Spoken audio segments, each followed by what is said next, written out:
क्या लगता है आपको कि हमने एथलीट का डिसरिस्पेक्ट किया एचएसएफ में?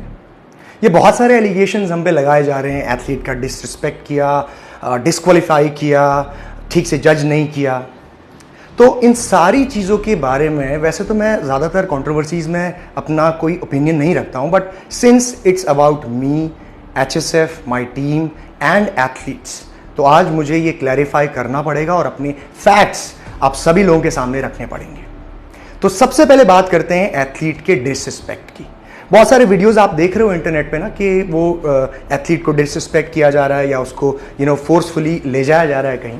अब मैं आपको बताता हूँ कि एथलीट के जब रिस्पेक्ट की बात आती है तो एज एन एथलीट, मैं खुद एक एथलीट हूँ और मैं ये समझता हूँ कि कितना ज़रूरी है एथलीट को रिस्पेक्ट करना। But at the same time अगर कोई एथलीट एक प्लेटफॉर्म को, उसके जजेस को, उस प्लेटफॉर्म को खड़ा करने वाले उस इंसान को अगर वो अब्यूज़ करे, वो उसको गाली गलौज करे, उसको ये कहे कि ये पैसे कमाने के लिए बनाया हुआ है शो, या ये 2-4 सब्सक्राइबर कमाने के बाद ये लोगों को बेवकूफ़ बना रहे हैं, या उस शो की गरिमा को वो ठेस पहुंचाए, तो क्या ये डिसरिस्पेक्ट उसको करनी चाहिए एथलीट को? ये नेचुरल शो है ही नहीं, गारंटी देता हूँ, लिख के देता हूँ, ये नेचुरल शो है ही नहीं। चाहे कुछ भी करो, ये नेचुरल एथलीट का बस बहाना है कि नेचुरल एथलीट को इतना मिलेगा, ये बस पैसा जेब भरना ही है। मैं लिख के देता हूँ ये, और जिसको दिया है ना, जजिंग किया है ना, वो बंदे की बैग तक खुल रही नहीं है, क्या देखते हैं क्या मालूम। वो यही सोच रहे ना अभी के घंटा कुछ नहीं होता नेचुरल में, क्यों इतना बड़े बड़े पट्टे करते हैं लोग, समझ में आता, बड़ी बड़ी बातें सब्सक्राइबर हो जाते हैं और सबको गलत फहमी में डाल देते हैं। ये लोग अपने ही बंदे को घुसाएंगे, अपने ही बंदे को जिताएंगे, सब अपना ये होता है।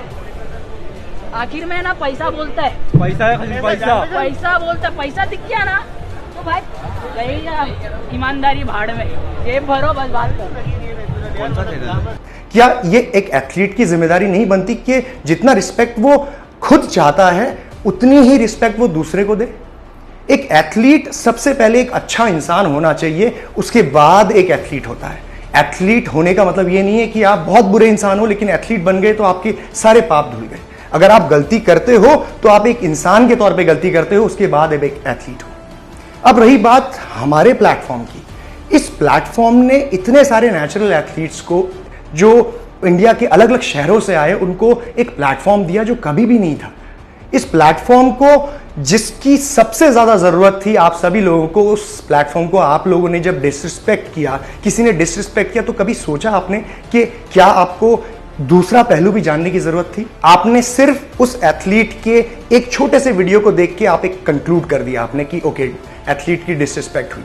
क्या आपने ये नहीं देखा कि उस एथलीट ने वहां आए हुए जजेस, वहां आए हुए और दूसरे एथलीट्स, वहां आई हुई ऑडियंस, उसके साथ साथ इस शो को बनाने वाले इंसान की कितनी डिसरिस्पेक्ट करी?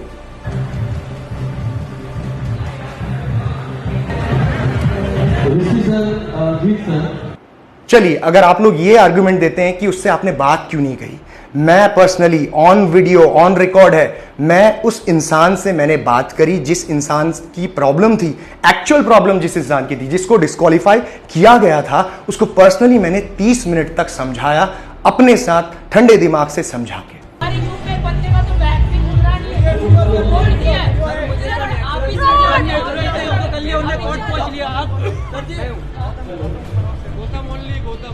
देखो, जब मैंने उसको समझाया कि आपको डिस्क्वालीफाई क्यों किया गया है, किस रीजन की वजह से, तब उसको यह समझ में आया कि नहीं, कहीं ना कहीं गलती मेरी है। और डिस्क्वालिफिकेशन का जो सही मैटर था वो ये था कि वो एथलीट ने अपना सैंपल ही कलेक्ट नहीं करवाया। अब आप सोच सकते हैं, एक ड्रग टेस्टेड शो में, एक नेचुरल शो में, जहां पे सबसे इंपॉर्टेंट चीज आपका जो ड्रग टेस्टिंग के लिए जो सैंपल कलेक्शन है, अगर आप वो नहीं करा रहे हो तो this is a clear point of disqualification. मतलब सारे एथलीट्स ऑन वीडियो व्लॉग कर रहे हैं, रिकॉर्ड कर रहे हैं कि अभी मेरा रजिस्ट्रेशन हुआ, अभी मेरा हाइट, वेट सब कुछ चेक हुआ, उसके बाद मेरा ब्लड सैंपल कलेक्ट किया गया है। क्या इस एथलीट को एक बार भी ये रियलाइज नहीं हुआ कि मेरा सैंपल क्यों नहीं कलेक्ट किया गया?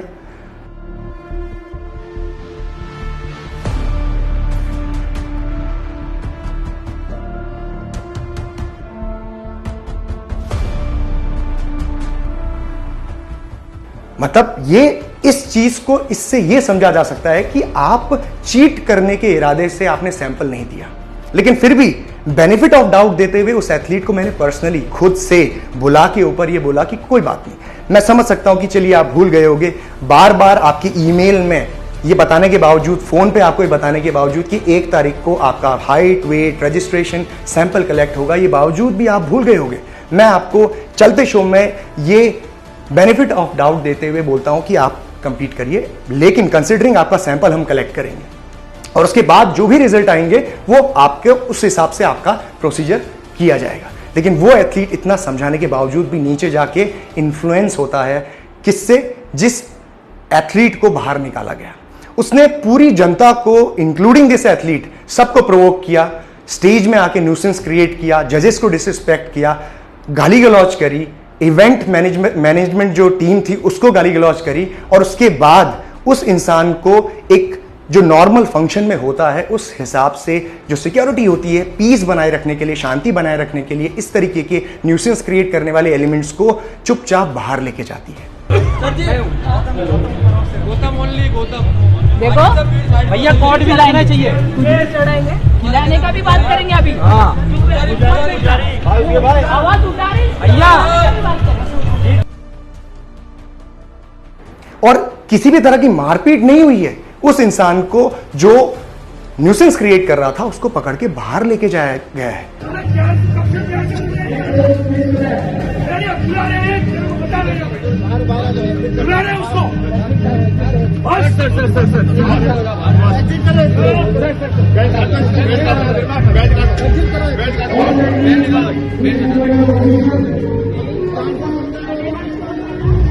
और जब किसी इंसान को बाहर लेके जाया जाता है फोर्सफुली, तो ध्यान दीजिए, ऐसे कोई भी नहीं मानता कि मैं बाहर चले जाऊंगा, ओके चलिए चलिए, उसको थोड़ा सा फोर्सफुली बाहर लेके जाना पड़ता है।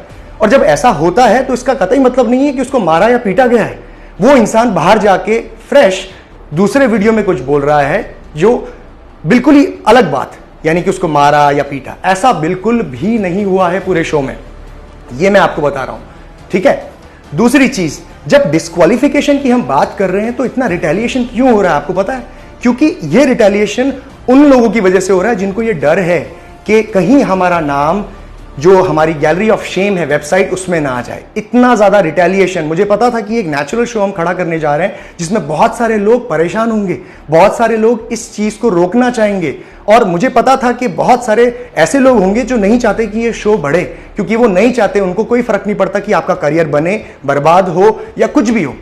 HSF में जितने भी नेचुरल एथलीट्स को जो प्लेटफॉर्म मिला है, ये ऐसा थोड़ी है कि बहुत सारे प्लेटफॉर्म्स, 50 प्लेटफॉर्म्स थे आपके पास, कोई भी प्लेटफॉर्म नहीं था। ये पहला प्लेटफॉर्म था जिसने आपको इतना बड़ा स्टेज, इतनी बड़ी लेवल पे एक मौका दिया अपने टैलेंट को शोकेस करने के लिए। और आपने क्या किया? इस प्लेटफॉर्म को जो आपको इतनी बड़ी रिस्पेक्ट दे रहा है, उसी प्लेटफॉर्म को आप बर्बाद कर रहे हो और आप इस तरीके से वेलकम कर रहे हो। मुझे नहीं लगता कि शायद हम लोग अभी HSF के लिए रेडी हैं या आप लोग रेडी हो HSF के लिए। बिकॉज अगर आप ये कहते हो कि एक एथलीट 3 महीने की तपस्या करता है कंपीट करने के लिए, तो ये इंसान जिसने अपने 10 साल इसमें लगा दिए, 10 साल की तपस्या करी इस प्लेटफॉर्म को खड़ा करने के लिए, किस लिए? एक नेचुरल एथलीट को जगह देने के लिए ना। इनहेंस्ड प्लेटफॉर्म तो बहुत सारे थे, लेकिन आप लोगों को कोई पूछ रहा था? किसी ने नहीं पूछा आपको, किसी ने जगह नहीं दी, हर जगह आपने ठोकरी खाई। लेकिन मैंने एक चीज सोची और उसको एग्जीक्यूट किया और इस तरीके से मेरा स्वागत हुआ। सिर्फ इस वजह से कि कोई एक इंसान न्यूसेंस क्रिएट कर रहा है, अगर उसको बाहर लेके जाया गया, और वो भी तब नहीं, इमीडिएटली नहीं, उसको मौका दिया, सुना, मैंने पर्सनली सुना, मैंने प्रॉब्लम समझी, 10-30 मिनट दिए अपने चलते इवेंट में। सोचो, चलते इवेंट में 30 मिनट में उसको दे रहा हूं, समझ रहा हूं उसकी बात, उसको मौका दे रहा हूं, फिर भी आप ये सब कर रहे हो, तो क्या इसमें मेरी गलती है? क्या इसमें हमारी टीम की गलती है? एक सिक्योरिटी का काम होता है शांति बनाए रखने का। अगर आप स्टेज में आके चलते शो को रोकोगे, आपके घर में कोई फंक्शन हो रहा है, आपकी बहन की शादी हो रही है, कुछ बहुत बड़ा फंक्शन हो रहा है, और कोई ऐसा एलिमेंट आके शादी बर्बाद करने की कोशिश करे, हंगामा मचाने की कोशिश करे, तो क्या करोगे आप उसको पहले समझाओगे, प्यार से बोलोगे कि मत करो, प्लीज समझो हमारी बात। और जब वो फिर भी ना समझे तो आप क्या करोगे? आप उसको कायदे से बाहर लेके जाओगे, वहां से दूर करोगे। और यही हमने किया। उसको कोई मारा पीटा नहीं। एथलीट की रिस्पेक्ट अगर नहीं होती ना, तो ये प्लेटफॉर्म कभी खड़ा ही नहीं करता मैं। क्या जरूरत है मुझे? क्यों करूंगा मैं? मेरा काम चल रहा है, आराम से चल रहा है। मैं और जगह से भी अपने काम, अपनी वर्क को मैं कर सकता हूं, बिजनेसेस में कर सकता हूं। Why would I create a platform for natural athletes? मैं भी तो एक enhanced platform बना सकता था ना। यही अमाउंट ऑफ मेहनत, यही अमाउंट ऑफ मनी, मैं एक enhanced platform बना देता, खत्म। ये ड्रग टेस्टिंग का कोई मसला ही नहीं होता, मुझे भी इतनी मेहनत नहीं करनी पड़ती। लेकिन जिंदगी में कोई ना कोई पहल अगर आपको करनी है तो इतने लोगों का सामना करना पड़ेगा जो आपके अगेंस्ट खड़े। और मुझे पता था कि ये शो जब एग्जीक्यूट होगा और इसको हाइप मिलेगी तो लोग ऐसे ही रिटेलिएट करेंगे, क्योंकि वो नहीं चाहते कि नेचुरल एथलीट्स कभी आगे आ पाए, वो नहीं चाहते। और आप लोग जो इस चीज को नेचुरल एथलीट होते हुए, इस प्लेटफॉर्म में पार्टिसिपेट करते हुए, कंपीट करते हुए, जीतते हुए इस चीज को सपोर्ट कर रहे हो कि एथलीट के साथ गलत हुआ, तो आप मतलब क्या चल रहा है आपके दिमाग में? आप सिर्फ एथलीट की ही बात देखोगे, और वो एथलीट जो इस पूरे माहौल को खराब किया जिसने। आप उस प्लेटफॉर्म की गरिमा के बारे में नहीं सोच रहे हो, आप उस इंसान के बारे में नहीं सोच रहे हो जिसने इतनी मेहनत करके आप लोगों को एक प्लेटफॉर्म दिया। एक बार भी आपने नहीं सोचा, एक अपने जब आप इस प्लेटफॉर्म के अगेंस्ट बोल रहे हो कि इस प्लेटफॉर्म में आके आपने कदम रखा, आपको मेडल मिला, आपको रिस्पेक्ट मिली जो आज तक कभी नहीं मिली थी, एक बार नहीं सोचा आपने। कहां गया आपका वो सपोर्ट? कहां गया वो नेचुरल एथलीट्स का सपोर्ट जो आप कहते हैं कि हम जान लगा देंगे? सिर्फ एक इस इंसिडेंट की वजह से आपने बिना पहलू जाने इतना बड़ा, इतना आप कंट्रोवर्सी का एक माहौल खड़ा कर रहे हैं। क्या आपने हमारा पहलू समझा? क्या आपने जाना? मुझे नहीं लगता कि सपोर्ट ऐसे किया जाता है। अगर आप इसको सपोर्ट कहते हैं ना, तो मुझे लगता है कि एचएसएफ के लिए आप रेडी नहीं है। छोड़ दीजिए एचएसएफ, आप अपनी लाइफ में अपने करियर को बिल्ड करने के लिए बिल्कुल रेडी नहीं है। और शायद मुझे ऐसा लगता है कि अगर यही वेलकम एचएसएफ का हुआ तो आई डोंट थिंक कि आप लोग रेडी हो, राइट? क्योंकि इस तरीके का बिहेवियर, बिना ना समझी कंट्रोवर्सी में कूदना, क्या ये मतलब नेचुरल एथलीट्स को या किसी भी तरह के एथलीट को ये मतलब शोभा देता है क्या? बिल्कुल भी नहीं। हमारे इतने सारे एथलीट्स जिनको अभी तक कोई प्लेटफॉर्म नहीं मिला था, एचएसएफ ने उनको ये जगह दी, रिकग्निशन दिया, मेडल्स पहनाए, रिस्पेक्ट दिया, वो आज चुप क्यों है? क्या आप लोगों के साथ भी ये गलत हुआ? क्या आप लोगों को रिस्पेक्ट देना, ड्रग टेस्ट करना, मतलब क्या पड़ी है मुझे? मैं क्यों कर रहा हूं ड्रग टेस्ट? कोई ऐसा प्लेटफॉर्म मुझे दिखा दो जो ड्रग टेस्ट करता हो। कहते होंगे लोग कि ड्रग टेस्ट होता है और उसके रिपोर्ट्स भी आते हैं, बट मुझे नहीं पता कि क्या होता है। ठीक है, मैं किसी और की बात नहीं करना चाहूं, लेकिन हमारे प्लेटफॉर्म में हर एक बंदे का ड्रग टेस्ट हमने किया। क्या पड़ी है ये सब करने की? क्यों लगाऊं मैं ये सब करने में? मैं भी सैंपल कलेक्ट करके कुछ नहीं करते ही नहीं। इतनी मेहनत क्यों कर रहे हैं हम? वो एथलीट जिनका ड्रग टेस्ट हुआ, जिनको एक प्लेटफॉर्म मिला, जो जीते, जिनको कुछ यहां आके कुछ हासिल हुआ, वो एथलीट क्यों चुप है? एक दूसरे एथलीट का दर्द आप समझ सकते हो, वो भी आधी चीज देख के, लेकिन एक उस प्लेटफॉर्म का दर्द आप नहीं समझ सकते जिसने 10 साल लगाए आप लोगों को जगह देने के लिए। उसका दर्द आपको नहीं दिखाई देता। मतलब जब तक मैं ना बोलूं वीडियो बना के ऐसे, तब तक आप मतलब चुपचाप रहोगे। आपको मेडल भी पहना दिया, ट्रॉफी भी दे दी, आपको फेलिसिटेट भी कर दिया, रिस्पेक्ट भी दे दी। हर एथलीट से मैं पर्सनली जाके मिला हूं, हाथ मिलाया, गले मिलाया है, सुनिए उसकी बात। मतलब आप इंतजार करते हो क्या कि मैं बोलूंगा उसके बाद आप बोलोगे? ऐसा सपोर्ट नहीं चाहिए, पहले आना होता है। समझ रहे हो ना? ढाल का काम करना है, बाद में पीछे से आने वाले भाले का काम नहीं करना है। भाला मेरे हाथ में है, समझ रहे हो ना? और दूसरी बात यह कि आप लोग इस प्लेटफॉर्म को जब तक रिस्पेक्ट नहीं करोगे, इस क्या किसी भी प्लेटफॉर्म को एज एन एथलीट, तो आप कभी भी आगे नहीं बढ़ पाओगे। अगर आप किसी भी शो में हारते हैं या आपकी प्लेसिंग नहीं होती है, दैट डजंट मीन कि आपके साथ चीटिंग हुई है। बहुत ऐसे गेम्स हैं, स्पोर्ट्स हैं, बहुत बार ऐसा होता है कि एथलीट्स कुछ ना कुछ कमी की वजह से रह जाते हैं, बट इसका मतलब ये नहीं होता कि हम जजेस को गालियां दें, प्लेटफॉर्म को गालियां दें, डिसरिस्पेक्ट करें उस इंसान की जो प्लेटफॉर्म को खड़ा कर रहा है, वहां का माहौल खराब करें, लोगों को प्रोवोक करें। ये कहां से? मतलब आप एक एथलीट हो या आप एक पहले अच्छे इंसान बनो, उसके बाद एथलीट हो आप। ठीक है, इंसानियत पहले आनी चाहिए, एथलीट तो इंसान बाद में बनता है। पहले मैं इंसान का जन्म लिया मैंने, उसके बाद फिर मुझे ये भगवान ने बोला कि अच्छा बेटा अब ये खेलो, उसके बाद मैं एथलीट बना। तो इंसानियत पहले है। ठीक है। और दूसरी बात, बहुत सारे लोग इतना जजमेंटल हो जाते हैं कि उसका शोल्डर ऐसा था, डेल्ट ऐसा था, उसका बैक नहीं खुल रहा था। अगर आप जज हैं तो फिर आप एथलीट क्यों बन रहे हो? आप तो जज की सीट में आपको बैठना चाहिए, राइट? मतलब आपको जज भी बनना है, एथलीट भी बनना है, तो फिर ऐसा कैसे होगा? अगर कोई जजिंग कर रहा है तो वो बहुत समझदारी से सब कुछ मायने पैरामीटर्स देखते हुए करता है। अगर आपको जजिंग पे कोई भरोसा नहीं है तो डेफिनेटली ये कहीं ना कहीं आप उस प्लेटफॉर्म को डिसरिस्पेक्ट कर रहे हो, आप उन जजेस की जो जजिंग है उसको डिसरिस्पेक्ट कर रहे हो। तो क्या हम इसको डिसरिस्पेक्ट ना समझें? सिर्फ एक एथलीट की रिस्पेक्ट होती है, बाकी लोगों की रिस्पेक्ट नहीं होती।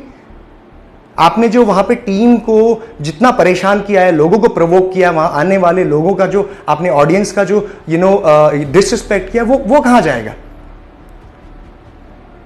तो कभी भी ये समझना है हमें कि हम एज एन एथलीट जब खेल रहे होते हैं तो हमें काम, कंपोज्ड और जजिंग पे पूरा भरोसा रखना होता है और प्लेटफॉर्म पे पूरा भरोसा रखना होता है। तभी तो हम उस प्लेटफॉर्म के जरिए अपना करियर बना पाएंगे। अगर हम प्लेटफॉर्म को ही गाली गलौज करेंगे सिर्फ इसी वजह से कि हमें अच्छी रैंकिंग नहीं मिली या हम नहीं जीत पाए, तो ये क्या बात हुई?